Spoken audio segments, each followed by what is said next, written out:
Hello friends, आप सभी का स्वागत है eagle IAS the study zone में। साथियों, 14 जेपीएससी का नोटिफिकेशन मिल चुका है आप सबको और ऐसे कई हुआ है जिन्होंने फॉर्म फिलअप कर लिया। लेकिन सबसे जो बड़ा इशू है वो है एज कट ऑफ का इशू, जो कि अभी जो है बहुत गहन होता जा रहा है। 2026 जो है इस बार 14 जेपीएससी के नोटिफिकेशन में रखा गया है। पिछली बार जो जेपीएससी निकला था उसमें 2017 क्या था ना, एज कट ऑफ था। अब कुल मिलाकर के 9 वर्षों का क्या है ना, एज जो है क्या है बढ़ चुका है। आप देख पा रहे हैं, और इन 9 वर्षों में कई ऐसे युवा होंगे जो इस एग्जामिनेशन को अब नहीं दे पा रहे हैं। तो वैसे बच्चों के लिए ये काफ़ी समस्या की बात है, और ये सही भी है कि एज कटअप जो है नीचे आना चाहिए, क्योंकि पिछली बार जब आपने 2017 रखा था, तो अब या तो 2018 करें या 2 वर्ष और ले 2020 करें। लेकिन जो है एज जो है थोड़ा क्या होना चाहिए ना, डाउन होना चाहिए। इससे सभी विद्यार्थी, जो कुछ विद्यार्थी हैं, जो युवा हैं, जो तैयारी कर रहे हैं ऐसे एग्ज़ाम में, उनका भी क्या हो जाएगा, इसमें समाहित हो जाएंगे। चूँकि सीधी बात है कि ये एग्ज़ामिनेशन जो है रेगुलर तो नहीं हो पाता है। लगभग 1.5 साल से ज़्यादा समय लग जाता है एक एग्ज़ामिनेशन आने में। तो उस स्थिति में ऐसे बच्चे जो इस समय अंतराल के अंतर्गत आ रहे हैं, वे क्या हो जा रहे हैं, पूर्ण रूप से छूट जा रहे हैं।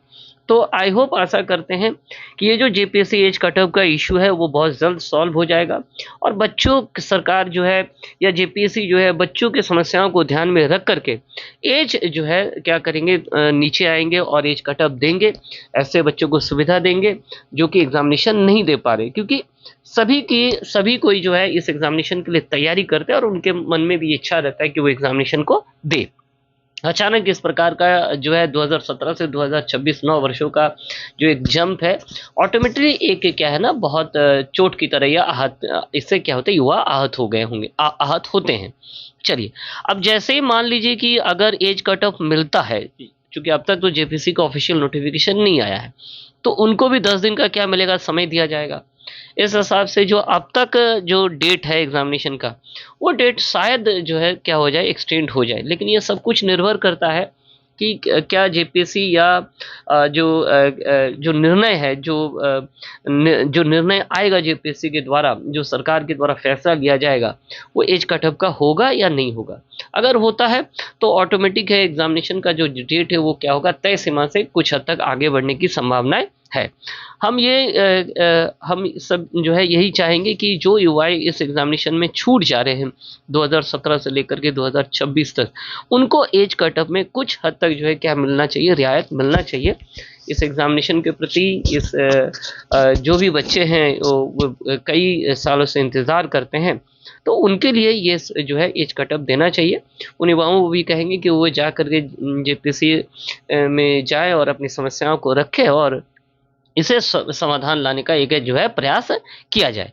तो चलिए, हमारे साथ जुड़े रहिए। आगे 14 जेपीएससी को लेकर के जो कुछ भी होगा वो सभी कुछ जानकारी जो है आपको दिया जाएगा। तब तक के लिए जोहार, और बहुत ज़ोर शोर से वैसे बच्चे जो उन्होंने फॉर्म भर दिया है, वे ज़ोर शोर से इस एग्जामिनेशन की तैयारी में लग जाए। जिनका फॉर्म फिलअप नहीं हो रहा है एज कट ऑफ इशू को लेकर के, वो भी तैयारी में लगे रहे, क्योंकि फिर आपको अगर एज कट ऑफ दे भी दिया जाएगा तो 10 से 15 दिन का समय मिलेगा, तो फिर आपकी तैयारी के लिए भी क्या होगा ना, काफ़ी कम पड़ जाएँगे। तो आप तैयारी में रहें, और एक तरफ दूसरी तरफ जो है संघर्ष भी करते रहें। और जैसा कि आप सभी जानते हैं कि विनोद बिहारी महतो का एक स्लोगन है, वे कहते थे कि पढ़ो और लड़ो। तो लड़ने के लिए पढ़ना ज़रूरी है, और पढ़ने के लिए हमारे यहाँ पर क्या करना पड़ता है, लड़ना भी पड़ता है। तो लड़ते रहिए और पढ़ते रहिए। आप सभी को बहुत-बहुत शुभकामनाएँ।